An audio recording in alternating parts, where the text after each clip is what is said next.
Hi,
everyone. Here we are in another live, stream live.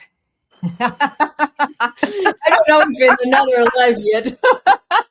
We'll see in a little bit if I recognize my words or not. So I will see you in another life. Here we are in another life, in another dimension. This is good, actually. Yep.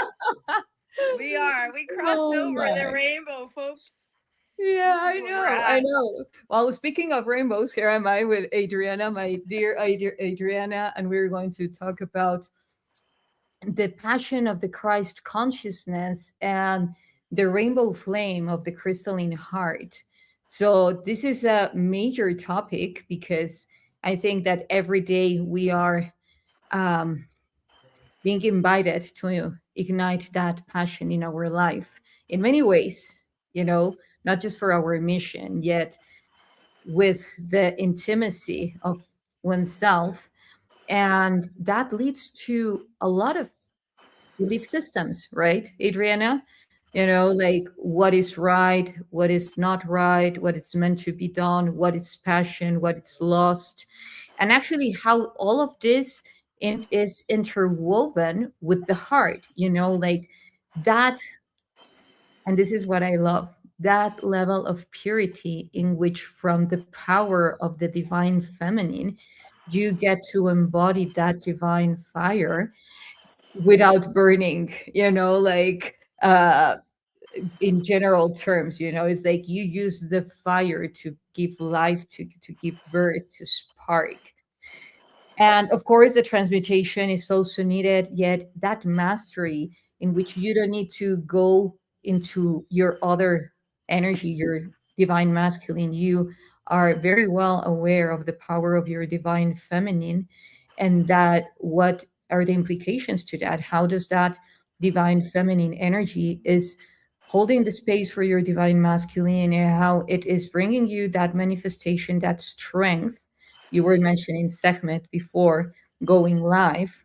So what do you think about this, Adriana? Hi, everyone. Hi, everyone. My goodness, you're in for a treat because today it's going to be powerful. A lot of divine union codes, a lot of rainbow codes came in, a lot of divine passion came in, a lot of fire for me with segments, right? Coming in. Magnetizing. Yes. Yes. So how do you go currently through the current energies? By the way, energetically, we are by Western Zodiac in Gemini season. So Gemini is all about duality, masculine, feminine, two worlds. So no wonder you're like, which reality are we in right now? Because I'm plugging you with this strong Gemini here, being a Gemini myself, and then Uranus, the planet of change and transformation. By the way, got the codes today: 555, 555, 555, nonstop. Okay, Uh-huh. and then which Gemini is number 5, all about the change. So Uranus, planet of change, is gonna be there for next 7 years. So all about communication, change, shift, and then we're also gonna have a what is the Jupiter planet of expansion and good luck on June 30th go into Leo. So that passion, that divine passion. What are you talking about?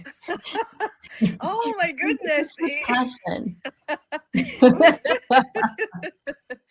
Oh, it's gonna come on board. You better get ready for it. It's gonna be here for next 13 months. So I think fitting with that, in September, the two of us were going to a beautiful islands of Hawaii. And so we're inviting everybody to come along with us. We're gonna be working with the divine passion with Goddess Pele on the big island of Hawaii. We're going to go to different sacred places where the kings have been born. And then, of course, to Pele volcano, where she's currently gushing because of all the passion coming out, where we're really going to be bringing in the codes through. And then we're going to end the trip on an island of Kauai, which is very well known to be an island of Lemuria. And that's where the Lemurian codes, and I believe that you were talking about some other codes that are stored there too, that I'll have you talk about. So go ahead. Hmm. Well, thank you for that intro. So, guys, Adriana and I will be hosting a retreat in Hawaii. We will get to the details in a bit. For now, the important thing here is to, as Adriana brought up, to mention the connection of the Lemurian codes with this crystalline lattice that we are reigniting, that we are restoring within our holofractal vessel, within our biological vessel, through the water, which is the conductor that brings in the quantum to the matter. So, this is scientifically proven. When we build up enough coherence in our water, or and a structure, a precise structure that it's showing high coherence, high electricity, then it starts to come as a crystalline lattice, a liquid crystalline lattice. So this involves many things, as the power of enlightening our body. Of course, it's a little bit more complex than that. Not just drinking structured water will make you glow. It requires more discipline to that. Yet it's very much a big part of what it's required to start generating that level of coherence. Because here is the deal: when we talk about Lemurian codes, we talk about that purity, that primordial essence in which we were one with nature. When we talk about the Atlantean stage, we talk more about this technological aspect of evolution, with of course, without leaving aside the fact that there was also heart. Yet, in terms of percentages, there was more of an expression of technological advancements. So when we talk about Lemuria, the main technology was the body itself. And that is the unified field, that is unity consciousness. So now, how does this relate to the Christ consciousness? Well, we know that there have been different, let's say, avatars, different ascended masters that carried titles that were connecting to a very specific initiation and mastery. In this case, the Christ consciousness is very much related to the rainbow body. This is why the rainbow flame of the heart, because we're not talking only about one color, we're talking about the full spectrum. That's wholeness. So when we embody that wholeness, and we are inhabiting that 0 point energy, that free energy, that sovereignty. So now, going deeper, what if all these memories, as I said in my previous video talking about the Hall of Record, the Lemurian Hall of Records, what if these archives are inherently, organically stored in the crystalline structure of the water that we see in the oceans, that we see in the seas, and that the way that it plays with the different elements, such as the islands, like for instance, we know that throughout the Pangea, if you go and look in Google right now, look up in Google, and you say, show me a map of the Pangea, it will show to you the land, the surface of the land, and it has the shape of an anatomic heart. Wow. So yeah, and I invite you guys, like go for it, see, and you will see how it looks like an atomic heart.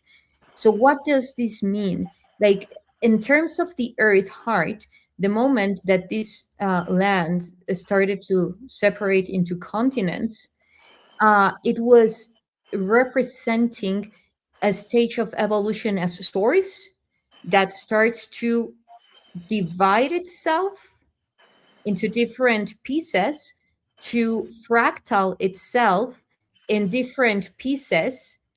And thanks. And actually, if you want to share screen, you can also share Oh screen. no, it's fine. I just had it on my phone. Okay, thank you.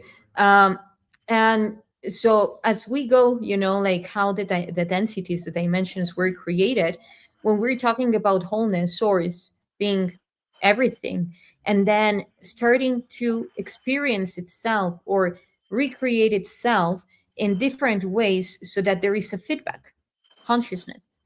So throughout that feedback, as source did, separating or fractal or becoming generate itself in fractals, extend itself in fractals, so did the earth. Because again, everything is just fractal, a holofractal field from which in at every scale everything is happening exactly the same, constants are happening just at different scales, at different gradients.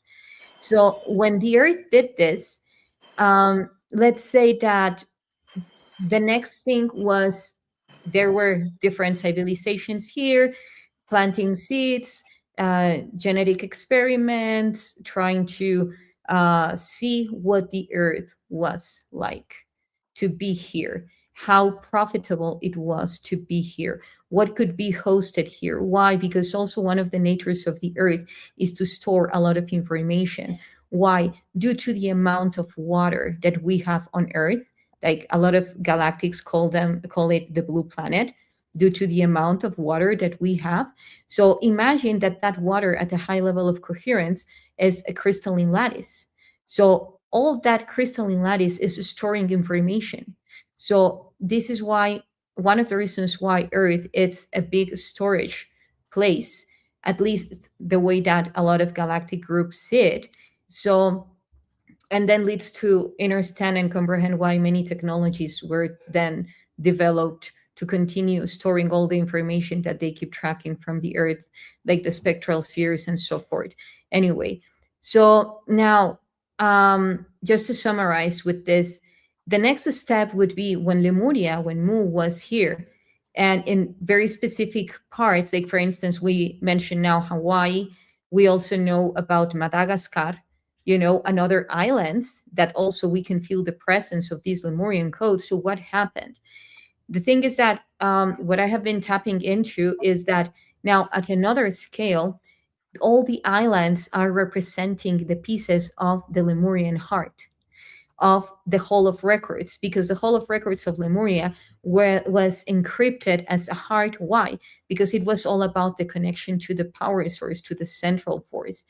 And that was their main generator for everything, for their psionics, for all the connection that they had with the nature as one.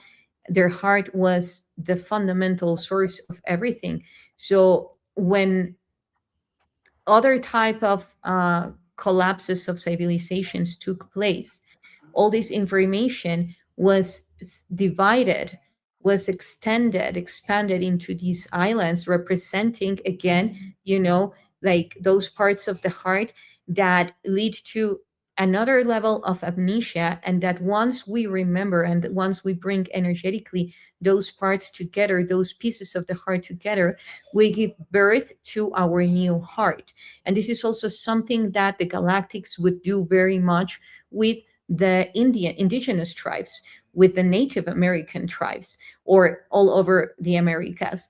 They would show to them what was giving to them a new heart through quantum surgeries, because they knew that our heart was not aligned anymore to the true north after the coalition of what some call Tiamat to the earth and generated the axis tilt.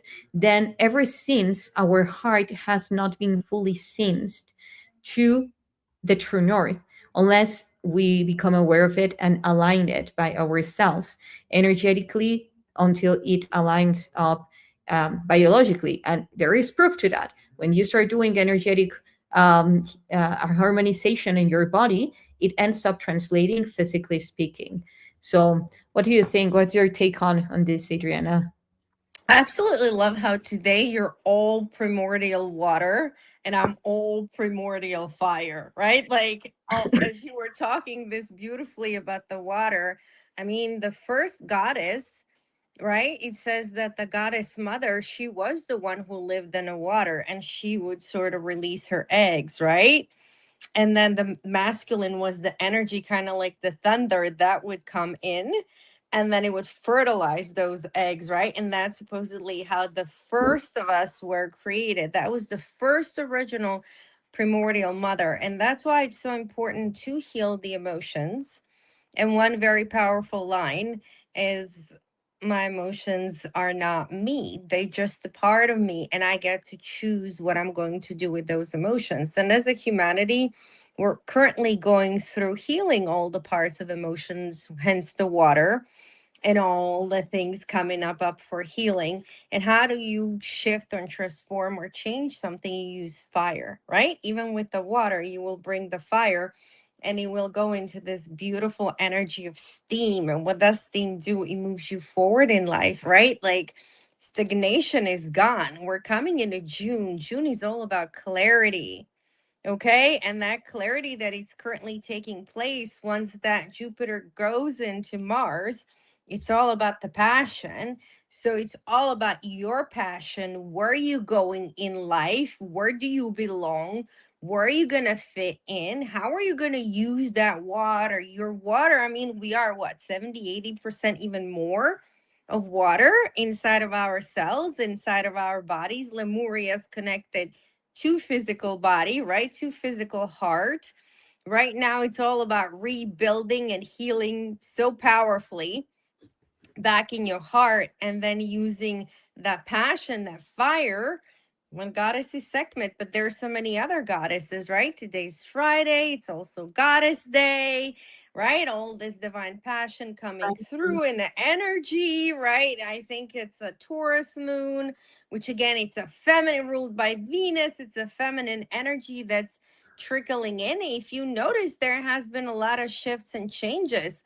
I don't think a lot of conscious people, we look at ourselves. I have a masculine side and I have a feminine side, and sometimes I act more masculine because I get what I want, and sometimes I receive more feminine. So I think as a humanity, we're coming into this place where I don't look at you as you are a man and I'm a woman. Now it's like, oh, what do you need? Are you more feminine today? Are you more masculine today? I And love you getting what you want. You see, this is what I'm seeing in this universe of, like, we're just fluidly moving to that, like, the differentiation of, like, the sexes, it's kind of gone. It's just like, are you in this mode or are you in that mode? Do you need to receive or do you need to give? Are you initiating or you're allowing to come into your energy? So I would say that's exactly what the two polarities are. You're the water today, I'm the fire, right? Like, I'm all about getting and moving and transmuting. I'm in the fives, you're in the water, which is 888. I got your code anyway today. You came through already. So very much to resonate with what you said. I actually can't wait to go back there because Hawaii has been screaming and calling, to come back. And then later on, we'll be going to Italy, and there's going to be more codes in Italy, which I can't wait. But let's go into divine sexuality that you would like to go into. Yeah, yeah, absolutely. Well, I love how you were talking about it's coming now stronger, regardless of the gender, like what energy are you in today? Instead of what's your mood today, what's your energy today? So, and that's the thing. I feel that you also mentioned confusion and then clarity in the upcoming months. I feel that there have been so many timeline shifts that at some point that has been very confusive, like saying seriously, like what am I going to wake up today? What is going to be waiting for me? What type of reality? Because even the shifts have been, and to some extent, very drastic, like very evident. It's not like perhaps something very subtle that you'll say, perhaps something slept there, through the informational field. I didn't resolve something and then something slipped very subtly. No, it's something that you say, oh wow, where did that come from? So, and I think that that's because as a collective we're also experiencing specific factions that are fighting over the timeline, the core timeline, to say it somehow, which is the collective timeline. So we are uh, shifting timelines, then they are trying to shift timelines. So it's like this toggle war, which, well, I don't even see it like as a war from here. It's just acknowledging our power and our responsibility, so then it's continuously configuring the best timeline for us to embody right here, right now. And for me now, related to what you said, one of the biggest powers to achieve that is the creative force. You know, how many ways do people, or do these groups, institutions, use um, things like in the media, like porn, like or war, like things that rise the survival instinct, because all that type of energy is creative force. How isn't fear destructive force? Well, for there to be destruction there needs to be creation. So it's very much like connecting with one another, just different gradients of that creation force, or the different order, in which it exists. So the thing is that if we become responsible of our divine creative energy, then we won't have energy to serve other type of institutions or factions that are trying to uh, take advantage of our energy. So I mean, regardless, there are so many ways to actually experience your divine sensual energy. We have the tantra, which is actually an act of making love to everything, and this leads to something magnificent, which is not being afraid of your power. Because perhaps sometimes, you are really feeling like the joy, the bliss of what everything is, like even before going live and meeting you online, I was thinking about how grateful I am for everything that I have experienced so far in my life. And that level of bliss, of gratitude, leads to bliss and then to ecstasy. Why?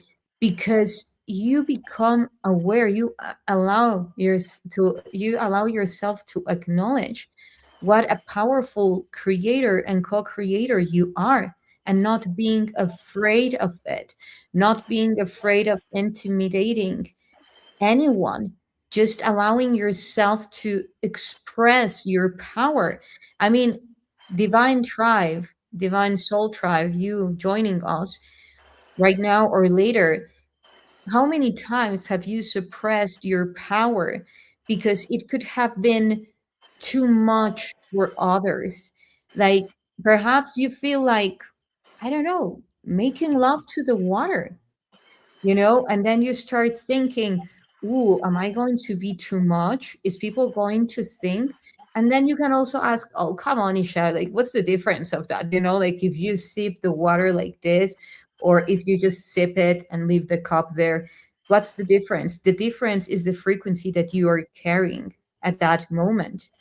Because with one, you're creating immensely amounts of harmonics. With the other one, you're just automatically doing something. So the Native Americans, all these indigenous tribes knew it, know it. They honor everything that they are connecting with. They acknowledge their existence. They are grateful for it.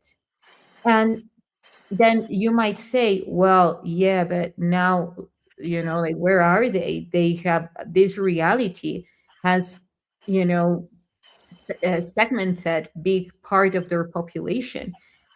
Yes, because according to the critical mass, at that time, the other people that were asleep were more. And as other ascended masters, avatars, it's like they were born in an era, in a stage of human evolution that was the top one, so they chose that. Yet now it's different. Now we are more. Now the critical mass is actually, just to honor the water. Yeah. Cheers to that. Cheers to, oh. I bless I this love water it. to the highest vibration, light and love and passion, and so it is. Yes. Cheers to everyone joining us. Mm. So, for instance, so yes, now it's not the same. We cannot have the same result because the constants are different. And now, if we start honoring and again making love to everything that we are doing, you will see how your life is shifting. You seriously will not recognize, or it might be difficult for you to believe it in the beginning or not, who knows, but if you try it, you will see the huge variation that your life will show when you are grateful, when you make love, when you use from that bliss to experience everything that is coming through your reality through your own creation, whether if it's from a state of awareness or not. So, and now, before getting to the other thing, I would love to listen you, Adriana, before getting to another a more intimate level of that divine union that doesn't need to happen with someone else. Perhaps if you don't have a partner, you can have that divine union with yourself, and which also leads a lot to the process of remembrance, reactivating your memories. And I will tell you why, guys, in a bit. But what about you, Adriana? What do you think about that sacred energy? Well, I absolutely love it. I was going to say something really funny. Way back when in a day, I had a neighbor who had this greatest idea to sell fish hooks. And I said to him, well, why? He was a fisherman, right? And he's like, I really want to make this fish hooks. And I said, well, what makes your fish hook different than all the other fish hooks on the market? How are you going to sell it? And he was like, oh, I'm going to get a couple of hot girls in the bathing suits, and all the men are going to show up, and I'm going to sell them my hooks. Okay. So back to that primal divine passion, right? Like, we are humans, right? We have pheromones, we have chemistry, we create chemistry and a vibration and a sound in our body. Everybody's humming, your heart is humming at a certain different vibration. And so when you find someone that is humming at the same level as you, there's that natural, chemistry that will occur, attraction that will occur, because the physical body is always, and as we talk about this, it's 444. Mhm. Physical body is always looking to create the highest vibration of two different, most biggest polarities and bring them together into one. Okay, and so yes, one can be a single person, does not have to be in a relationship, because usually what happens is divine feminine will inspire divine masculine, and it happens from a creative sacral chakra. She will inspire his creative chakra, which then goes into his heart, awakens the feelings for him, and then he creates for her. It's always like that. It doesn't matter what actual sex they are in a 3D. There's always an aspect of feminine that will inspire masculine, and he will create for her. And the way that it works is, if you're single and you're wishing and desiring to create something, if you are truly one with the universe, the people will show up for you to co-create with you.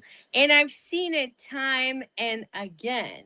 Okay, meaning I could be a single female wanting to create something, and then bam, out of blue, a masculine will show up and he's working on that project with me. Or there's a friend of mine who's a masculine wanting to bring something, birth something into this existence, and here's me, hello, with my divine feminine. You want help with that? I'm glad to, show up and do this for you as a favor, because that is what it is. Universe will always give you and show up for you. So don't be like, oh, I've been alone forever. How am I ever gonna, manifest something? Because manifestation doubles when you have both polarities, whatever you want to call that polarity, masculine and feminine. And when they merge, you just like, zoom, right? Like you produce that next level. But don't worry if you're single, you've been single for a long time. You have to be at peace with the masculine and the feminine. Work on yourself. That's why all these great teachers say, be at peace with yourself, be at peace at all that is. And what you took it to the next level, be at love with all that is, right? Because as you are in love, then pieces and parts and people that you need for you, for your manifestation, your heart has to be pure. I do a lot of relationship coaching. And the first rule is your heart has to be pure. I don't care if, like there's some beliefs you have to have um just one partner. Some are in polyamorous relationship. I don't condone any of it. But no matter what the relationship is, you have to have integrity, respect, and love and connection with that person, right? You got to build that rapport with that person, whichever way you choose to, so that you don't cross contaminate, right? So that you have that sacred union of conscious creation together. And I think that's the biggest key, because you always need two polarities in the order for them to come together. So back to you, please. Yeah. I felt like, in these news shows, like back to you, Adriana. And This is well, what's here happening the in fire California. report is 98 degrees woo. Fahrenheit. The weather report is hot here. But anyway, so I think is that now that you're talking about these polarities, it brought me to, like the true north and the true south. And the thing is that if we look even at the axis tilt of the heart as in resemblance to the Earth's to the Earth's tilt, axis tilt, then we have another factor, and which is the blind spot. If you look at the diagram of the blind spot within your range, the range in which you get to see your reality, you will see that it's like that same variation that the heart shows of 30 degrees, and the Earth's axis tilt around 23.6. So what is this telling us? If we correlate that blind spot, what is that blind spot doing? It is filling in the gaps of blindness with the information that you already know from your past memories, what your logic tells you that there will be in that blind spot. So literally, you're just coloring holographically that angle, those angles, that variability, in the tilt of your in your visual tilt. So what does this mean? That axis tilt, instead of us connecting to that true north and that true south, to see that there is an impeccability in what we are bringing in from source and what manifests. So there are two variants that I connect this to. First one that I always mention is the time dilation. It's not the same creating from higher densities than then manifesting here. There will be a time dilation depending on the gradients of densities that are whether too coherent or not coherent at all. In other words, if you bring like this magnificent manifestation of your dream reality, whatever you like, your highest timeline, and your reality shows something completely different, then it will take longer. But it can also accelerate the moment that you start doing the shifts around your reality to bring that coherence that will funnel in that manifestation, those codes, those informational spheres that you manifested at higher densities.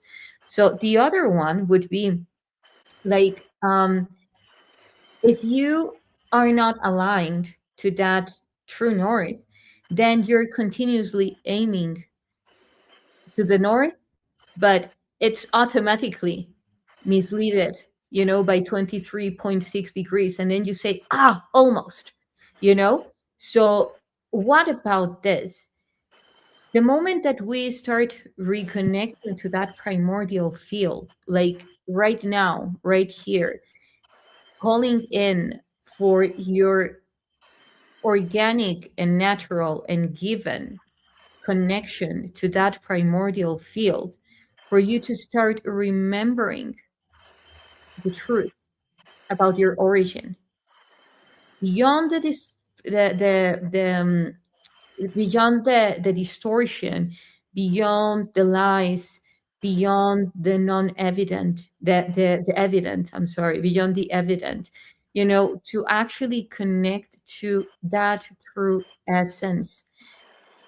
You don't need to have any idea what you're connecting with. That's the thing. Remember, it's that blind spot that you don't need anymore to fill in with looping systems of memories that are just recreating, recessive programs within you.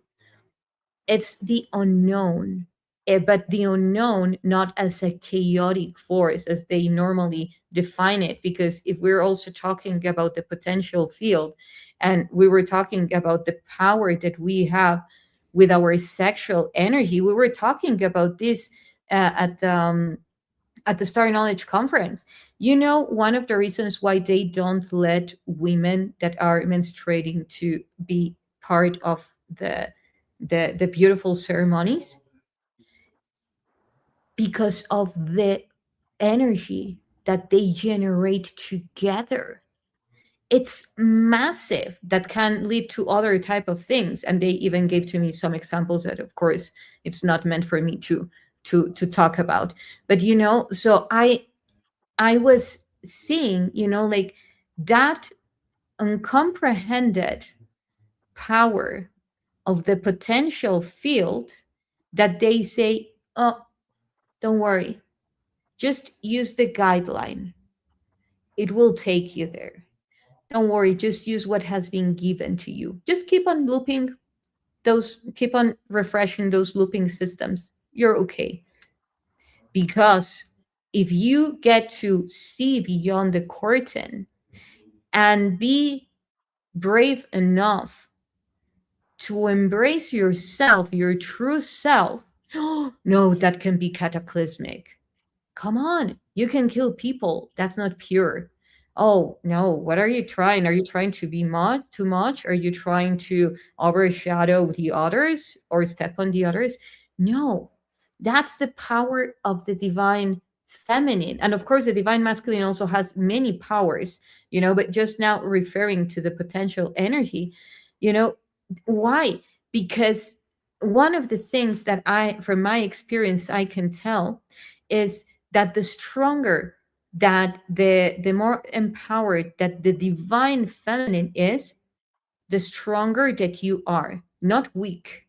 Because a lot of people feel that, oh, if you're too feminine, oh, you're like, like just, oh, yeah. And that's completely not true. Why? Because you don't need to rise a gun, you don't need to rise a knife to make yourself seen and to impress fear in the other for the other to listen. You just need to rise your energy, your frequency, because with one gentle word, you can change realities. Of course, this is not all the time. This is why we have different energies.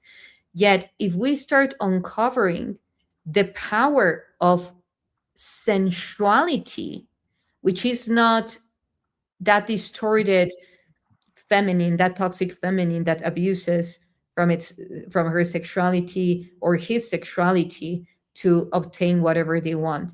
I'm talking about a truly empowered and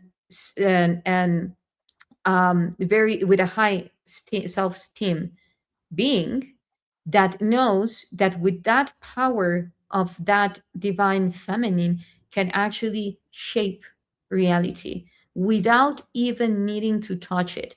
Like that level of importance is the potential force, the plasma force, because it's the space.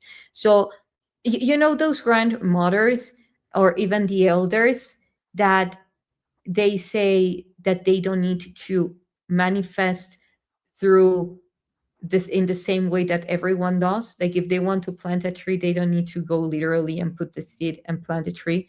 There are other ways that they can achieve it, so that level of shaping the field.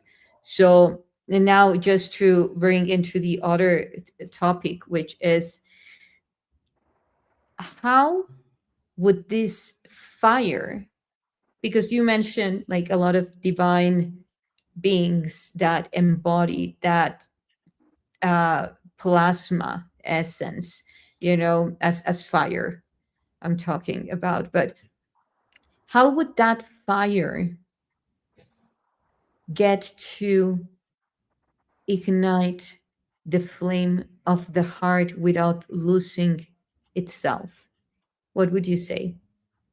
So back to what you were saying, the masculine and the feminine. Usually the masculine gives it a form and the feminine gives it the power or whatever the creation is in there. So that's why they say masculine leads, right?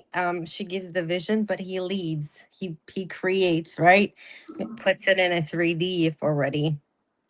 Um, even when you're creating a child, you have the masculine and the feminine. You have the fire coming into the water, right? So the two are being combined into one. So, what would I say? How would that work with the fire? How do you keep yourself? You always want to be connected to yourself, which is your true north that you talked about. I like what Masadi says. How do I connect to my purest possible self? That's one of the things that he said you meditate on every day. So, staying in your heart, staying in your truth, your gut is one of the best things that's going to tell you if something resonates. You can for sure know if you walk in somewhere and all of a sudden your stomach, solar plexus starts pulsating, and you go, oh, why am I getting activated? I'm not comfortable with something. It's telling me that my body, my physical body, it's telling me that I'm not okay. And how many people not listen to their intuition? Oh, I knew I should have not done that. Like I talked to so many people and they're like, I should have not done that. I knew it. And I'm like, well, but you learned, didn't you? Next time, listen to your physical body. So it really is like that power in your solar plexus is the first thing, and then your throat will be a second thing, right? Like, is it for me? It's not for me. If it's for me, you have to stay in that integrity, in that purity, being connected to yourself. Learn these little things from nature, from your physical body. where do you fit? Where do you belong? Where are you being called to? What resonates for you? Like I always talk about this, none of us have the same mission. We're not passionate about the same thing. So step into your passion, right? Even if you're doing a full-time job to provide financials for something, are you doing your passion on the side, right? Like, are you expressing that passion? And even if you don't know what it is, allow things come to you. I remember years back at the time of my awakening, I was standing in a Barnes and Noble and I looked around, I'm like, what book is for me? What am I meant to read? I was simply asking my higher self, and there was this black book with a yellow sunflower on it, and he just jumped and he jumped and he jumped over and over at me.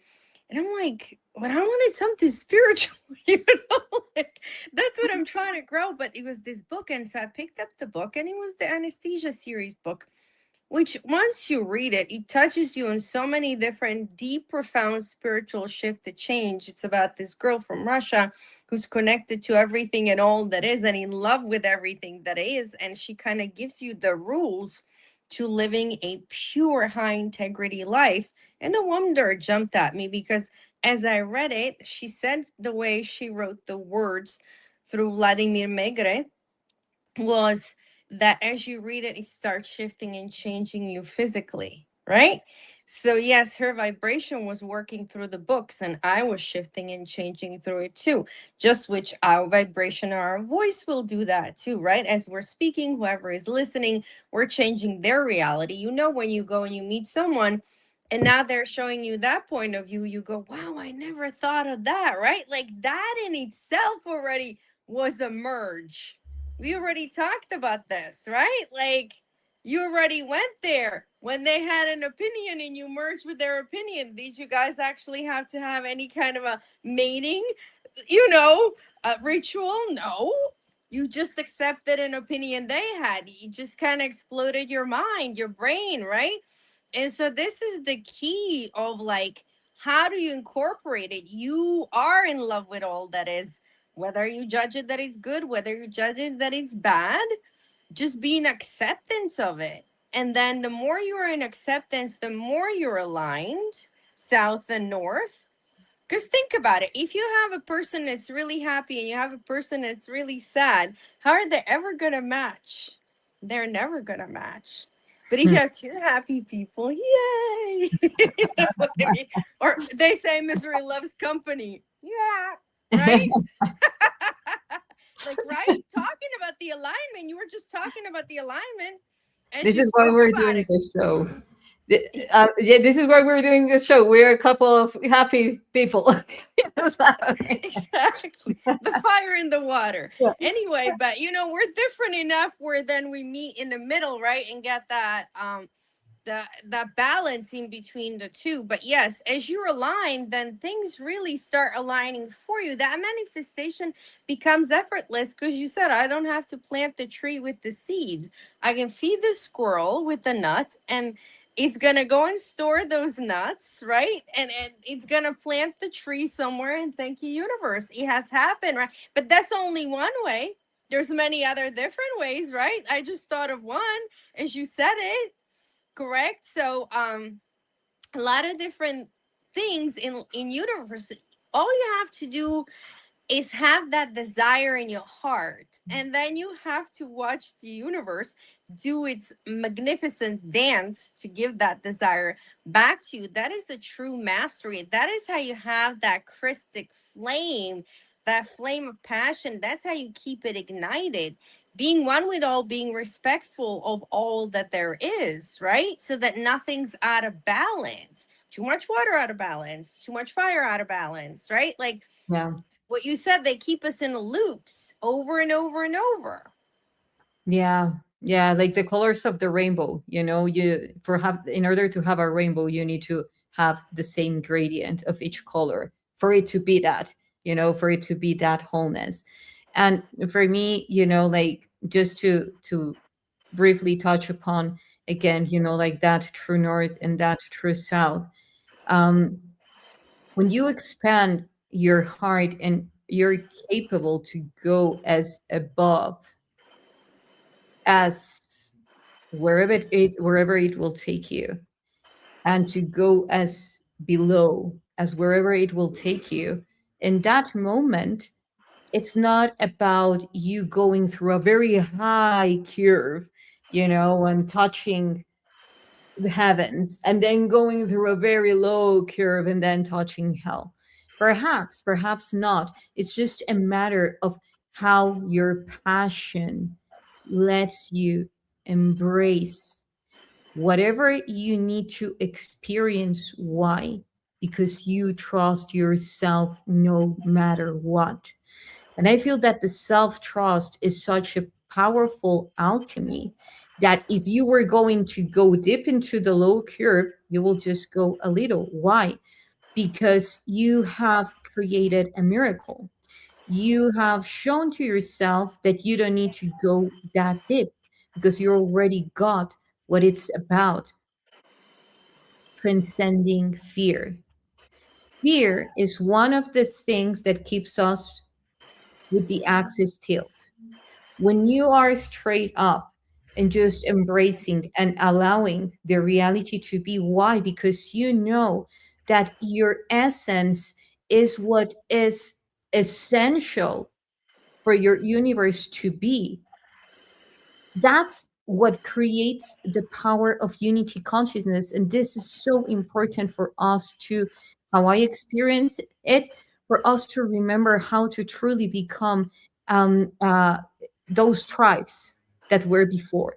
Because you know that if you're standing up in the right axis, you don't need to take from the other to even yourself into balance. You're just aligned to your own purpose, to your own mission, and fully in love with who you are and trusting. Because self love and self trust doesn't mean that you're folding your arms crossed and saying, whatever is meant to come to my way, it will come. Everything is perfect.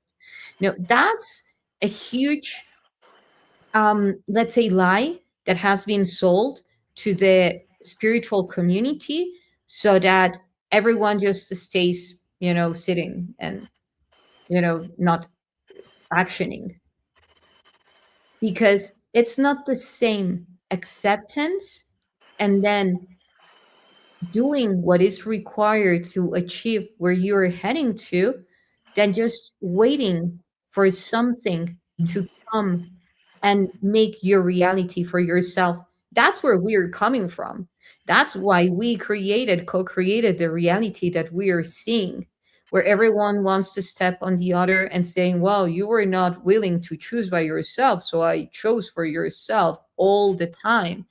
So it's now more about, okay, that was, now it is different. So using an advantage those timeline shifts, because within every shift of time, within every jumping from timeline to timeline, or from a spatiotemporal constant to a spatiotemporal constant, you have that gap, you have that time frame to actually collapse reality.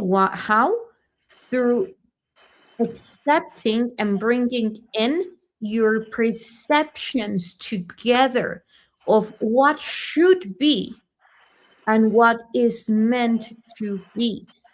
Now, here's the deal: the should be comes from the ego, what you were taught. What it's meant to be is what your heart is telling you to. That you're not even putting, like, I know it will happen and I'm where I need to be for it to happen. It's not you're just waiting for the universe to drag you, for you to occupy your place. So in that point of communion of those timelines, you can bring in the fields together through acceptance. And this is a huge key that has been tried to been taken away from us. How? Through rejection, through victimism, through pointing out to the other. You mentioned that our emotions are our choice, like how we perceive them. Therefore, they're our responsibility. And with our emotions, that's the energy in motion that we require, whether to trigger something and transcend it, or whether to stay stagnant. Yet it's up to us. Like for instance, and now I have, like a quantum message from that I need to bring to mention. It's Venus. You also mentioned Venus. So and you were mentioning the pentagram. So what is the pentagram? The pentagram, it's also the five elements. It's also the ether. Like for instance, I was the other day reading, I knew it. Uh, like when people do this, everyone is like, oh, but then I said, but why? This is the finger that connects to the heart, directly to the aorta. Like this is where the Celtics and the Druids put the ring for the wedding. Why? Because it's the closest to the heart. So I was wondering why then they use it for other things. And then I saw a post that was saying that it also represents the ether. And I was like, yes, of course, because it's the head, so like all those type of distortions. And so now in the case of Venus is also known in some hermetic knowledge or texts as Lucifer, and Lucifer as the light barrier or the light carrier. So, just to bring into the table the fact that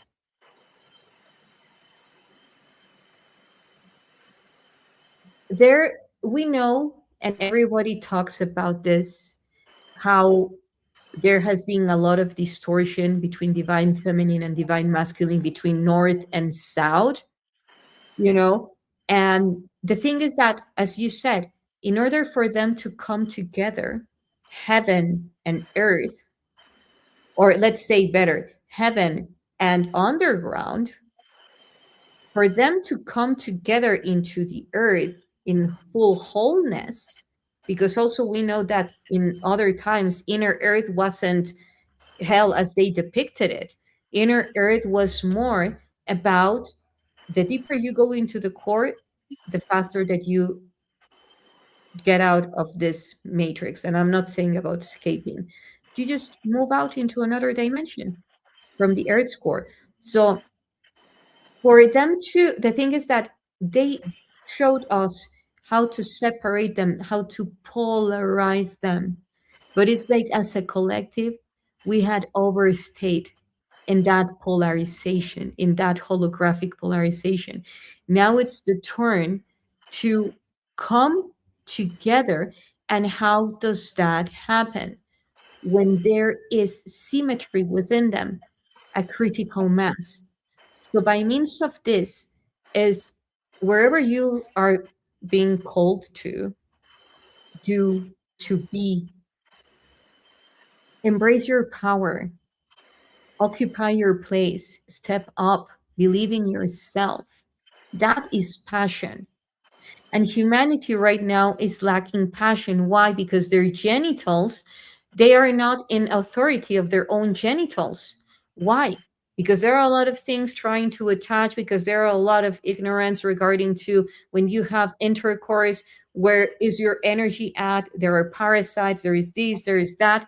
So all that energy that is normally held in the sacral, it's like no one's land, or it comes as no one's land, but then everyone starts like, okay, I take this, I take that, I take that, and the thing is that we are super sexual beings, not sexual, because even the word sexual is division.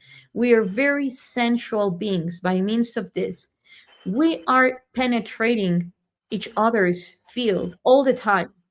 If we translate this in a linear form, this means that we're having sex all the time with one another, even just by sharing codes. Why?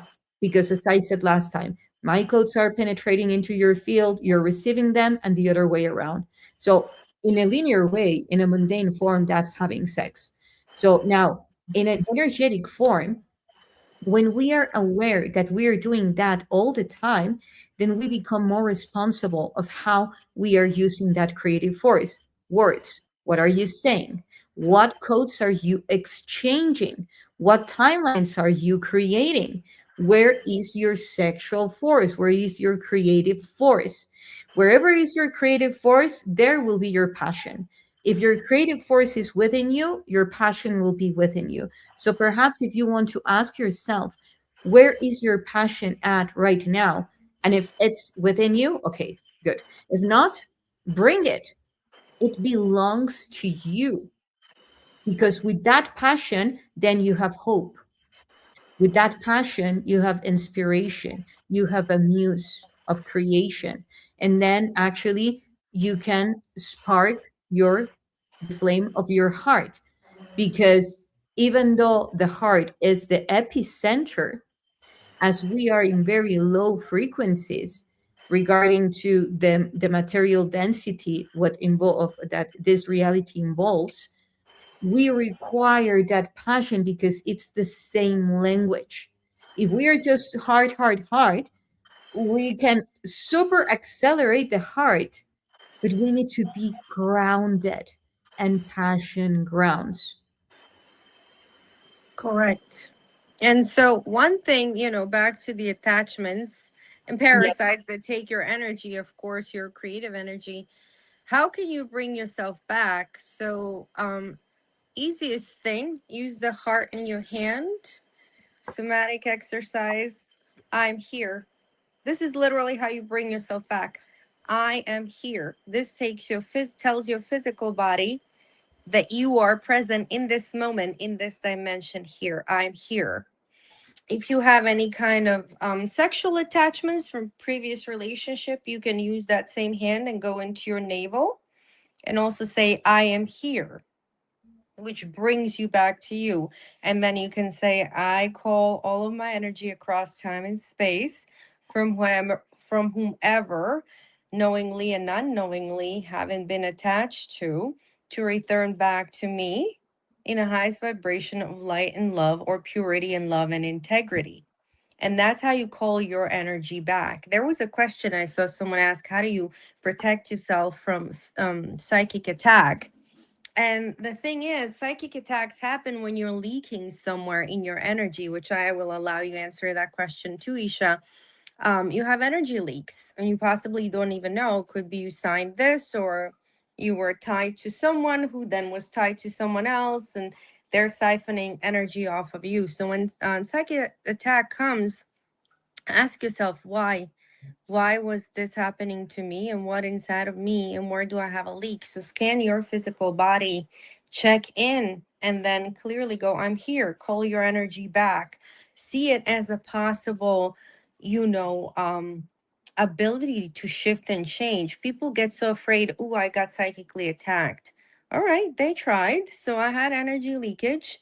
I need to sit with myself. How do you transform emotions? Speaking about emotions, emotion lasts anywhere from 60 to 90 seconds to move through your body. A lot of people won't even touch it. Oh, I can't possibly. That felt very uncomfortable.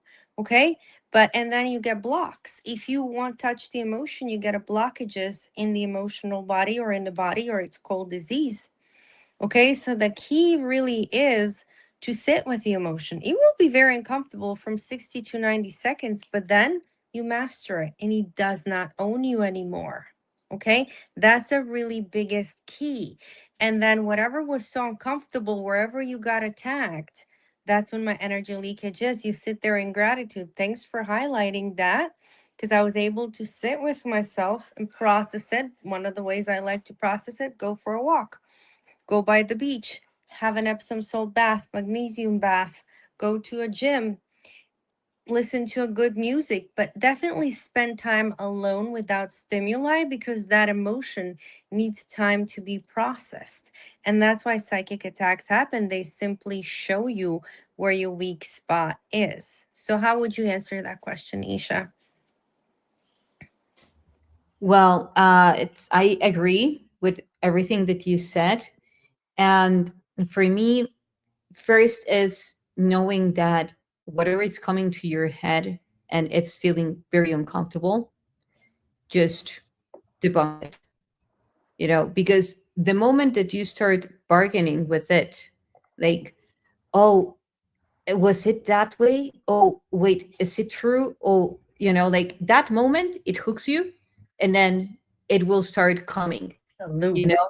Exactly, it will bring you into a huge loop, and perhaps you can clear it for a while, but then it will come again.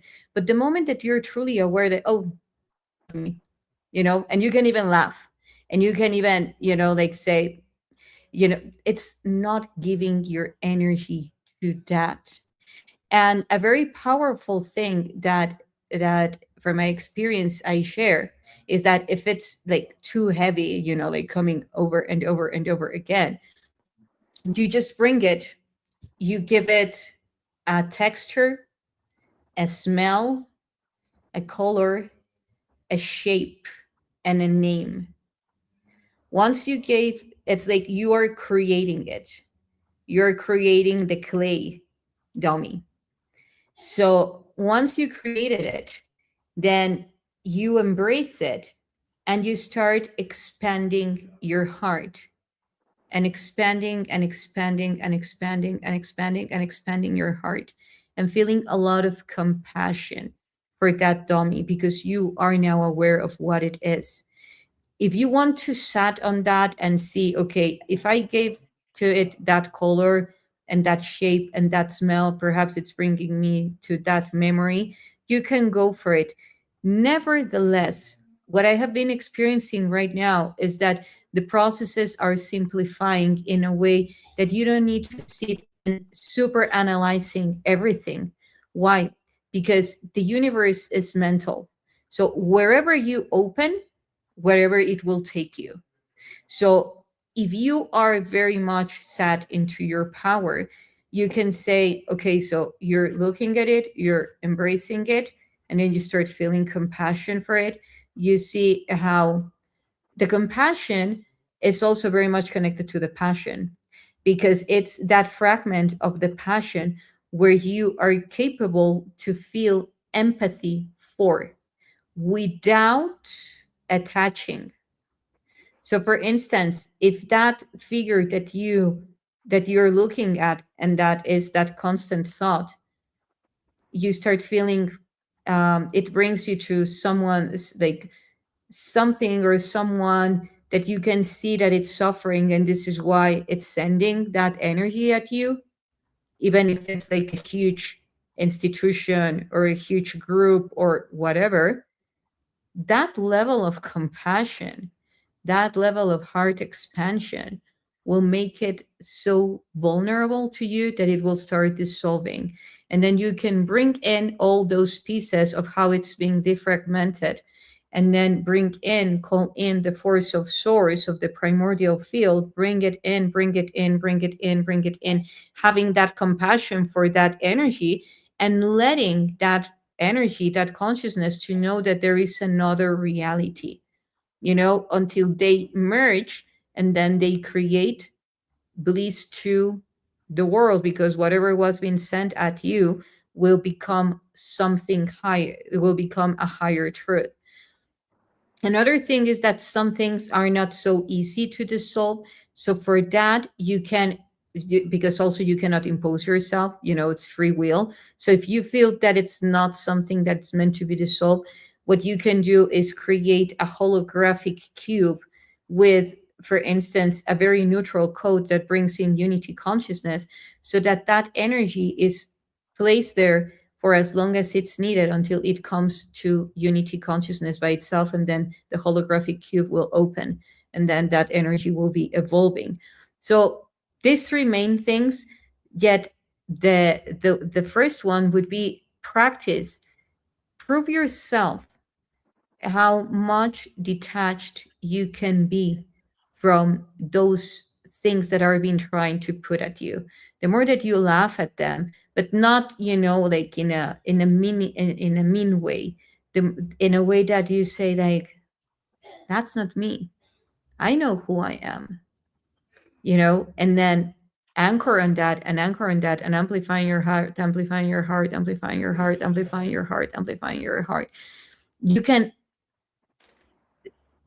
And if you have just even a gradient of fear, dissolve it, because through fear everything filters. So if you fear that you cannot take on that pill, then it will come. But if you know that you've got this, then it will lose all its power. Well, that was beautifully said. Thank you. I love the cube. And so that one's going in a cube and that one's going. No, I'm kidding. Adriana,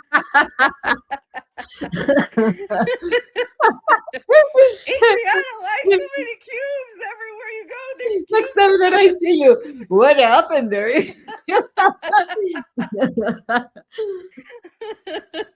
So I started dating, and so that was in a cube, and that was in a cube, and that one sent me inappropriate messages in a cube. Use the cube with responsibility, you guys.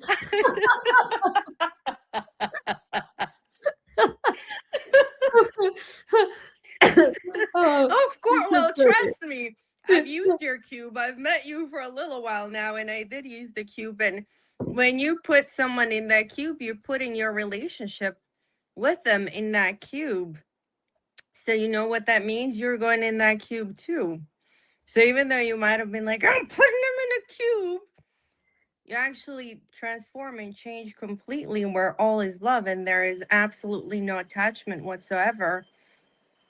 And it's neutral. And that's exactly the place where you want to be. You don't want to be in a crazy love. You don't want to be in a crazy hate either. You want to be in a neutral, right? The love and respect. It's ultimately what we're going for. Yes, and thank you for bringing that up because it's super important.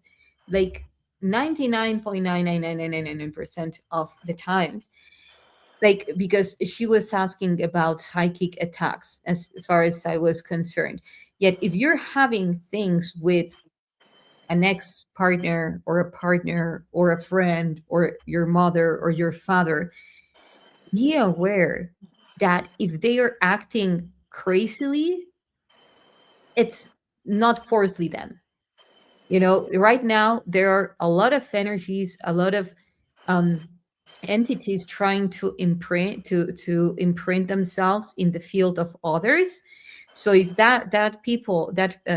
those people have uh, like leaks, energy leaks, or holes, or gaps, or whatever, then they are pretty vulnerable to those type of attacks. So this is a very good way of how not to take it personally, because regardless what they say, regardless what they do, that person, if it's acting out of range, it's because something is influencing that person to act in that way. So I'm not saying, like, oh, so then, don't do anything. No, do your thing, do whatever feels coherent to you. Just be aware that there is a lot of that taking place. So don't put yourself into that spectrum, that if someone is very like attacking you, you become the victim, or the other way around, and you become unconsciously the oppressor, and then the other becomes the victim. No, go into place of neutrality of observation. Something that I do is I observe the person. I detach emotionally immediately, and I am observing them, and I'm wondering, and I can tell that they're going through something, which, there's some pain that has been touched. So I will allow them to talk about it if they need to. I can even ask the question, oh, why is that so? Right? Like, why do you feel this way? And then we can go into details if they're open about talking about it, why they feel that way, until their perception shifts and changes, right? Um, so, oh, that's interesting. Yes. So, what you could do, you can put them in a black cube. No, I'm kidding. You could actually, see why they're coming from that place. We are love. We are going to come from the place of love. We always return to the place of love. And it can feel sometimes when you love somebody so much that why do I love them so much and they don't love me back? Right? That's one aspect. I love them so much and they don't love me back. Do you see how you're out of balance? How you need to come back into balance with that? Why? Ask yourself, why do I love them so much? Why do I care so much? And try to bring yourself into the neutral, because the more you want them to come into the place of love with you, the more you're going to repel them. Remember what I said. If are we enjoy together, or are one is sad and one is happy, right? It's the same thing. It's like you love them so much and they don't love you back, right? Like, how can you meet in the middle where everything is neutral? Right? So the more you love them, the more they're not going to love you. It's simply how it works. It will just keep balancing out. So you can start asking yourself, what inside of me loves them so much, and why do I need their acceptance and approval? Because if you're a true neutral, you love them anyway, and you're at peace with loving them anyway, because I love you whether you love me or not. What do I care if you love me? Love and falling in love and being in a relationship, actually, it's a lone road, because I fall in love with you. It's what I feel for you. It's what you invoke inside of me. It has nothing to do with you. It's the vibration of your soul song and how you make me feel. And looking at you fills my heart with joy.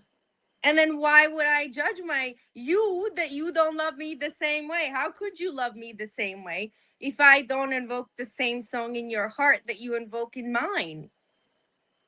You see that? Like, be at peace with that you love that person, that you love the way their melody sounds like, that you care. And ask yourself, why do I care? Because I want someone to care for me. That's going to be one of the answers. So then sit with that. Why do I feel that someone doesn't care for me? See, there's like a wealth of information of sitting with yourself and asking these questions and coming to the true bottom. But in relationship, always is. Everything always is a lone road. It's you loving and being mirrored back to yourself. I mean, being with someone, you learn so much about yourself.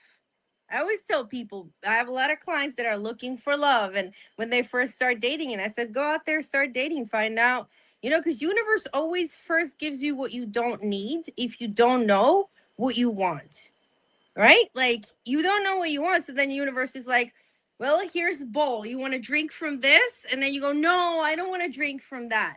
Okay, so do you want to drink from this? Yeah, this looks a lot better. Gives you a bottle. You want to drink from a bottle? I don't know if bottle is for me. It's the same thing when you go out there and meet different people. Not everyone's going to be your friend. Not everyone, fits for something. Someone's going to teach you lesson. Some you're going to love horribly. Some are going to love horribly you. And it's all love. It's all learning how to master your emotions. What do you think?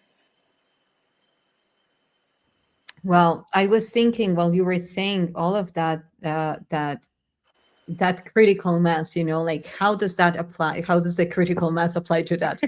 How, yeah. So, for instance, like if you, Eric, are going through memories, like holding memories, the way that you perceive those memories is what is causing you pain. If you perceive them differently, because if they are stuck, they're coming over and over again, is for something, for you to perceive them differently, perhaps not as something that took away from you, yet something that gave you. And when you start truly seeing those memories in that way, then they serve their purpose. And then perhaps you will have other type of memories trying to bring you down. But then again, it's how are you perceiving those memories? Are you perceiving them as something that took away from you or something that gave you? And mainly, again, when you trust yourself, you truly trust what you're going through, because and I'm not, and this has nothing to do with ego. This is actually very humbling, because you are capable to bow to yourself, to bow in direction to your heart, to say, hey, I trust you. And whatever is the reason why you created or co-created this, I believe in you. And I choose to see what is coming up next. Focus my energy in what is coming up next. and but not as, like looking to the other side, being open to see the memories, to feel the emotions, and invite yourself to again shift your perception on that. So, where is the power of your perception? That is the thing. And this is where it's related to the critical mass, because you don't need to have like a lot of good memories to be able to say, okay, I let go. It's about how powerful you make those memories. And wherever your perception is, bring it to you. That is super important, because sometimes your perception is behind any belief system, behind other type like others expectations, behind fear, behind. So bring in your perception, claim your perception, be sovereign, make yourself sovereign through your perception. And that will be my what I could say about that. Do we have any other questions there? I I'm cannot currently see all of having, them. oh, that's Okay, beautiful. good. I'm glad to hear this. Yeah, it's all returned back to self, being in acceptance all with all that is. That's how you can be possibly, in a good relationship with someone else, especially if there are things from the past that still ail you or you have a hard time with. You can always sit with yourself and go back to those places and give them love, give them acceptance, which YssaH was saying, give them compassion, your old self, the people that are in your heart. And then remember, I'm here. Bring yourself back into your physical body, into this given moment. Well, that's beautiful, Adriana. That's beautiful. And I just highlighted this comment because for Mhm. some reason he mentioned Osiris, in a specific context. But I do want to bring Osiris because Osiris is like the typical code for what can be perceived of to what can I'm sorry, what can be perceived as sacrifice or transcendence and full illumination. Like a lot of people see him as that code of the one that was killed 3 times by his brother, and then you know his beloved Isis brought him back from the death. But then again, it was they kind of mummified, and his penis was gone, his phallus was gone, so it was replaced with a golden phallus. So I believe that all of those, I'm not saying whether that happened or whether if that's just mythos. What I'm saying is that definitely it's a code, and definitely is based on perception. So for me, if we address to that as a code, one of the huge things that actually it's important in a way to empower our own divine masculine is giving that expression of ourselves a lot of love, but not a love that is not from the need, not from the savior, not from an ISIS code that here I came to save you, because that's the other way around as it's normally is, like the masculine is the savior. Here, Isis, the feminine, is the savior. And I think that from savior to savior, like the relationships have, because it's actually, I'm here not to save anyone. I'm here to be with you. And that's super important. And I do feel like connecting into the crystalline records of Lemuria, that is a huge part of what I was talking about of unity consciousness. Everyone is responsible for himself or herself. The moment that you start gathering the pieces of yourself that were left through many ideas in the outside, are bringing them back from within, then that savior idea cannot be sold to you anymore, because again, as I was saying, that's giving our power, even if it's to a girlfriend, to a boyfriend, to mother, father, sister, whatever, you know? And we think that we are the good guys for being the saviors, yet actually we're castrating the other, you know? And we are actually coming into harvesting their power unconsciously or consciously, because that need from the other is granting power to the other, to the one that is the savior. So artists, like celebrities, idols, all of those things, they go through that savior um, archetype, just in a different way. So for me, yeah, mentioning Osiris, like, I don't know if you know about any correlation from the Hawaiian cosmology regarding to this divine masculine and divine feminine. I don't know exactly because, of course, there are definite Hawaiian gods too. I work more with the smaller ones, the small beings that are, once we come to the big island, are gonna be there. They just like popped up everywhere. They're about maybe 3 feet height, and they're really cute and they look so tribal. I call them like tiki beings. They're on a big island. And so they have their own magic. It's like one of the old primordial magics that you're gonna feel. Then you're really gonna feel the goddess Pele, that it's so, so, so powerful. And that's gonna be a huge transformative power that we're gonna have while we're there on a big island, through that fire, through that shift, through that change. So yeah, then once we go on to Lemurian land in Kauai, that's going to be quite different rejuvenation energy. And what's currently going on, it's a lot of rejuvenation as well, energetically. So that's why we're receiving a lot of codes. Again, like I said, it's Friday. Friday is Divine Feminine Goddess Day. So a lot of nourishment, rejuvenation coming in today, which is very, very powerful, strong also. So just give yourself time and space to process this weekend. I love the timing, how Friday always comes before the weekend. And then you get, you have some time to yourself in the order to sit in the meditation, read some really good book, allow some more codes to come in, that is strong. I know that we're nearing towards the end because you're going to have to get going time wise. Yeah. So if you would like to talk about, Hawaii and our upcoming trip. Yeah, absolutely. I have a few minutes yet. I know that every time that you and I go live, it can take, so I already prepared my schedule, to. Okay, I just want to make sure because it's Yeah. usually 2 hours that we're like getting into best talks at Yeah. 2 hours. Yeah. So do we have any questions from the audience?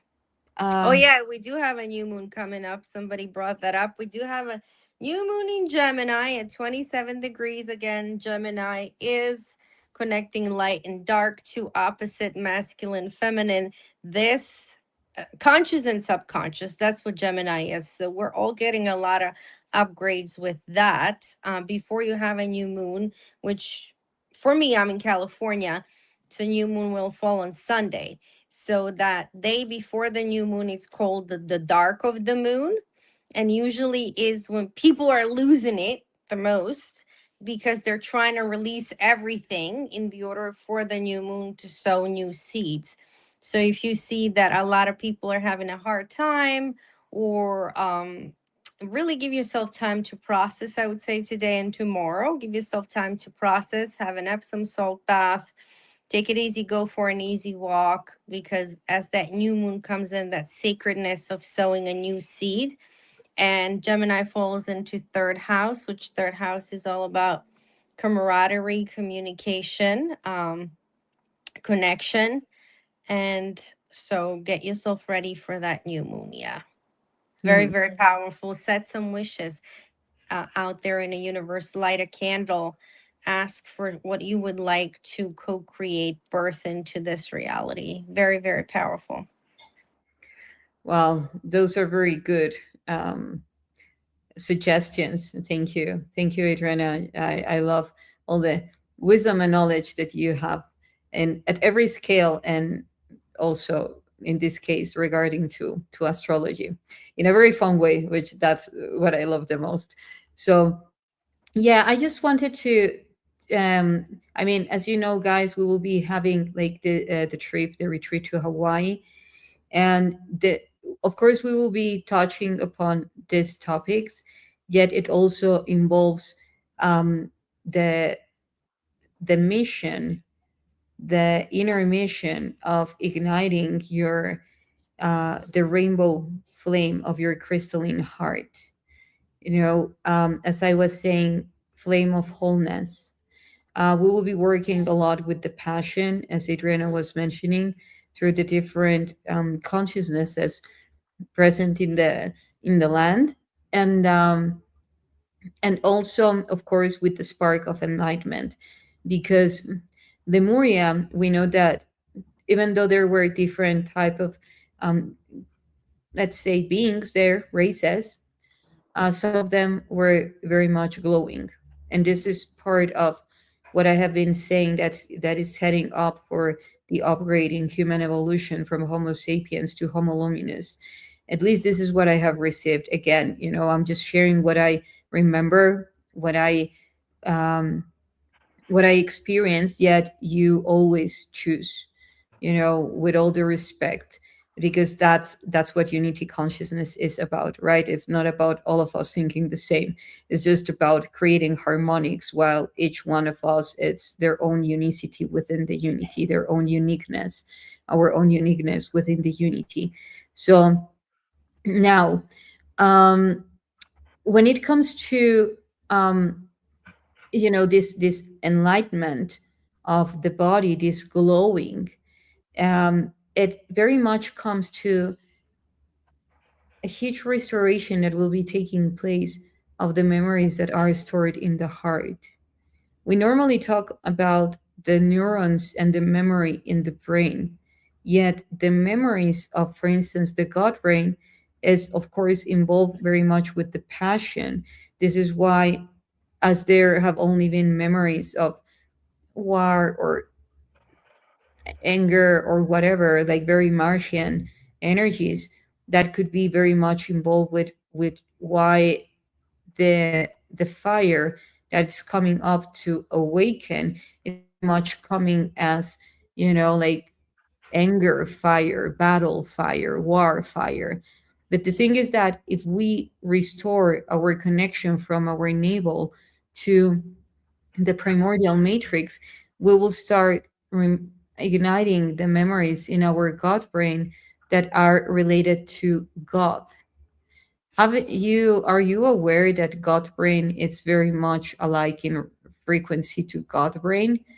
Why? Because in our guts, there, like the amount of mitochondria that you find there, the obelisks that are RNA bodies that are actually as the obelisks outside, funneling all, receiving and funneling energy that actually bridge through our all our biological lattice and empowering into the quantum field, is the highest in the guts. Also, we have a lot of it's actually, you know, like even DMT, traces of DMT have been found in our gut brain. Can you imagine it? You know, we leave it all for the higher aspects of ourself. But what if everything is about wholeness? Again, what if the gut brain is actually super important? And this is why they hook there through, you know, once you they remove the umbilical cord, then they connect a wormhole that is connecting to the simulation, you know, to the illusion. So it's removing that and restoring to the primordial field, so that you get to remember your true origin when you were in the cosmic womb, you know? So we will be working with that and through the waters. There are a lot of codes coming through the waters. I received these codes like 9 years ago, along with the Omnivision key, which are the water, the solar, uh, the the sun water codes, or the solar water codes. that are connecting to the blue sun, and they're like plasma, like plasmic upgrades or plasma upgrades of the connection to the original sun, to the primordial sun, and which is very much connected to Alcyon as uh, regarding to the photonic belt of Alcyon and where is our galaxy mainly rotating around, which is the sun of Alcyon. And now then we will be going deep through that. We will be doing great work from within and then expanding without, calling in for the records of the Lemurian arks, and because there is a lot of information that through Lemuria, there were held many arcs that are, some of them are being found now, some of them are from the Nordics, some of them are from other species, but there are some arcs that are connecting actually through to the 13 skulls, like in between the peninsula of Yucatan and Cuba. That pyramidal structure, it's very much connected to the Lemurian codes, so Lemurian imprints. Because before being their pyramids, the encoding of some platforms, technological platforms there, are very much connected to Lemuria. So now, um, another aspect of it is that through that crystalline lattice comes the consciousness of this pristine love. I don't know if you guys will be experiencing, if you have been experiencing it, yet there is a lot of purity coming through so that you see yourself through the eyes of love of source, like forgiving yourself, embracing yourself, loving yourself, feeling passionate about yourself, like that level of purity that brings you in a state of you being capable to embody the most evolved version of yourself. This doesn't mean looking away your shadow from your shadow. This is actually reaching the state of consciousness that will allow you truly to dissolve that shadow into love, using it on behalf of you. Because again, the rainbow has all the colors. Without all the colors, there is no rainbow. And again, like we have the 7 color rainbow, we have the 9 color rainbow, which includes black and white. We have the 11 one, which includes gold and silver. So depending on the level of dimensions, the one of 11 colors is actually connected to the 12 stranded DNA. So now, because the communion of all of them is the 12th, you know well, actually it's the 12th frequency, which is the gold and the silver being the 11th, 10th and 11th, and then we have the 12th one, which is gray. Interesting, right? Yes. And the Atlantean used this technology because it's the counterpart of the green, so gray matter, and the middle in between black and white. What is it? Gray. But it's just a matter of integration and mastering how the gradients of light work and um, work themselves out throughout this density, the fourth density mainly.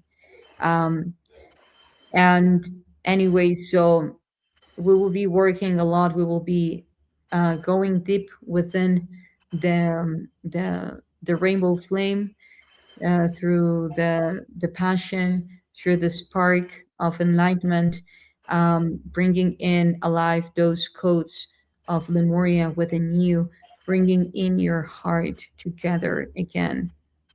Like, how many people, and I honor this as many things that I honor from you, Adriana, that when we were having a talk, you and we were talking about, like these hard processes that we all go through, and how sometimes you feel like your heart is broken into pieces, and then you bring it back together. It's a matter of, now, if we bring that as the islands, is like they have always been connected. What separated them were the waters. Now, what are the waters? Our emotions, our perception. and it's sacred. Whatever our perception is sacred. It's just about remembering that even those waters are so sacred that allow to bring in through their own force all the land, all the islands together, and bring in and giving birth to that new heart, because we are opening ourselves up to ways of loving that we had never experienced before. And sometimes that could be scary, you know, and then you could try to sabotage yourself, but then you remember that that's why we are here for, at least if you choose that. So embracing that new heart that is being given to us is actually the original heart, is the Christ, the crystalline heart. And it's a beautiful stage. I couldn't be more grateful for being here now, because you feel vulnerable, and vulnerable is beautiful. You feel naked, and naked it's beautiful, because then you get to play with that passion, as we were saying, embracing yourself in every shade. You know, the only expectations that you need to address to are the ones that doesn't exist. By means of this, Yeah. you are a white canvas. And as long as you are coherent and loving with yourself, you're in a good path. It's 555. Yes, you say that. That was very beautifully said. Yes, so we both are on we all are on a process. I meant masculine and feminine are back in a process of coming back to center, coming back to ourselves. A lot of toxicity is being purged with the flame, and that's something that you do go through. That's why you have to feel all the feelings. Most remember how we talked about that we are Fibonacci spiral and we spiral out. And in the order to undo the pattern, you got to feel all the feelings back into the nothing where it first started. And you were telling me, well, I'm able to just get rid of the pattern. So it depends where you are vibrationally. You can just get rid of the pattern, but you still have to recognize it. You still have to own it. You still have to have love and compassion towards it and the learning that it served you, right? In the Yes. order to then put a new, better belief, new, better pattern that you're going to be bringing in. And I think that's something that we're both very good at. It's bringing in the new way of thinking, bringing in the new patterns, bringing in the new codes. And that was going to be also part of the trip. So, besides you releasing and letting things go and bringing yourself back into balance, we're going to be giving you better codes, higher vibration codes. Isha has a way of blowing your mind up, And with the way she thinks. And you will just sit there and go, huh, I never knew that, or I never thought about it that way. But she just totally opened up my creative conscious to something brand new and different. And so when we get together, this beautiful energy of love and the connection of all the minds sinking in. I mean, when we were in Mexico or when we were in Sedona, we're all aligned on the same vibration. So coming there, you're gonna be part of that collective. You're gonna be aligned with everyone. You're gonna be bringing in that new codes and new healing, new calling. We're gonna be from all over the place, right? And then as we leave again, we're gonna be bringing that now everywhere we go across the time and space in all the different places of the world. So the mission in Hawaii is very strong, it's very powerful, and consider yourself invited to it. Can't wait for it. I'm really excited. I was actually telling someone it is so hard to believe that I don't see Isha every day. I talk to Isha every day, but when we were in Sedona, we hung out all the time and it was amazing. And I'm yeah, like, I can't wait for Hawaii to be with her again, because this is like, likewise. I can't even like, how am I not where she is? we, Because we, that we, is how will, it's we supposed to will get be. there. We're getting I there. know, Yeah, yeah, of yeah. course, but it's just like it's so interesting. I was talking about that earlier, so yes. Yeah, yeah, yeah, definitely happening.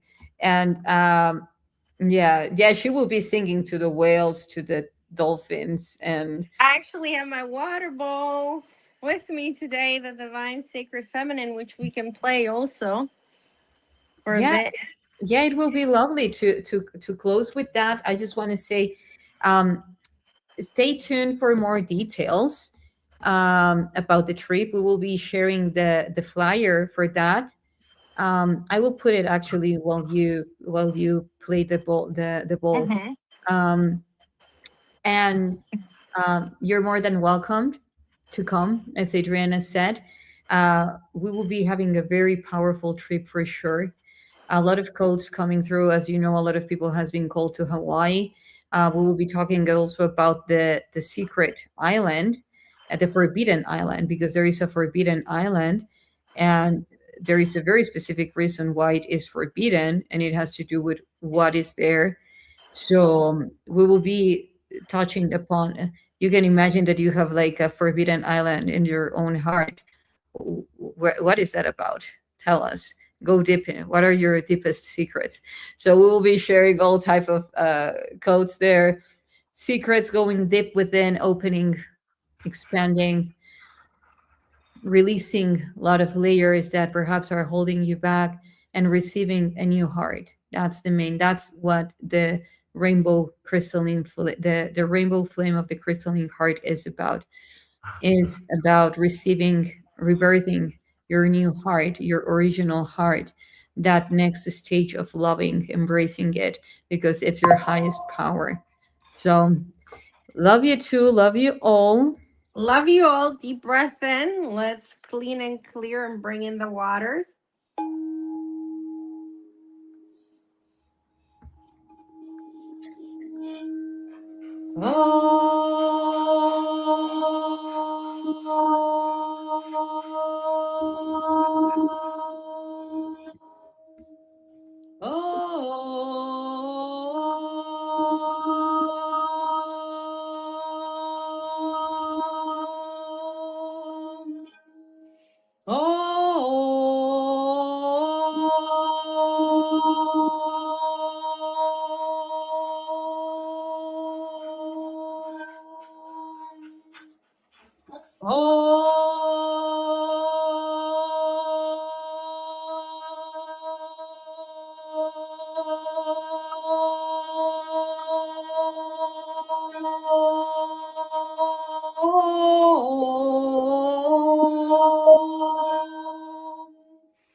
So that was the call of Lemuria for everyone. Beautiful. Beautiful, truly You are beautiful. now invited. If I've had a conch, I would have sang the conch for you. Yeah, so save the date, September. Yes, Stay early tuned. September. We will be sharing more details. Yet again, something super special is that we are preparing. So prepare yourself, prepare your heart. That's And right. yes, so it also all the details about where to contact us will be available, and all the description with the flyer and the advertisings that we will be having. We will be having more shows as well. Yes, we're looking forward to it.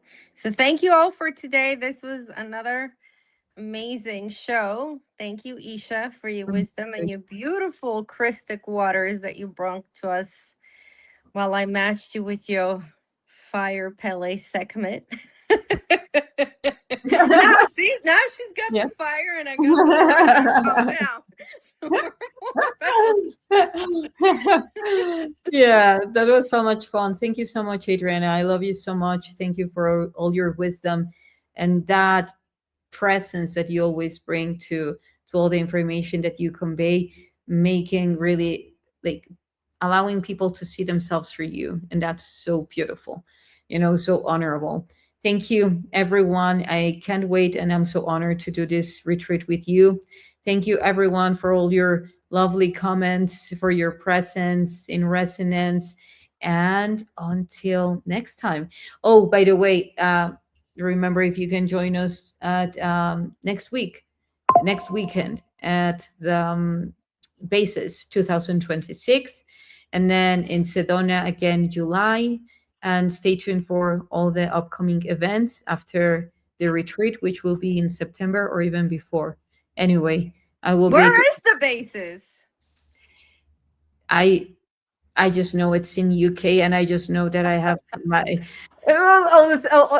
everything ready.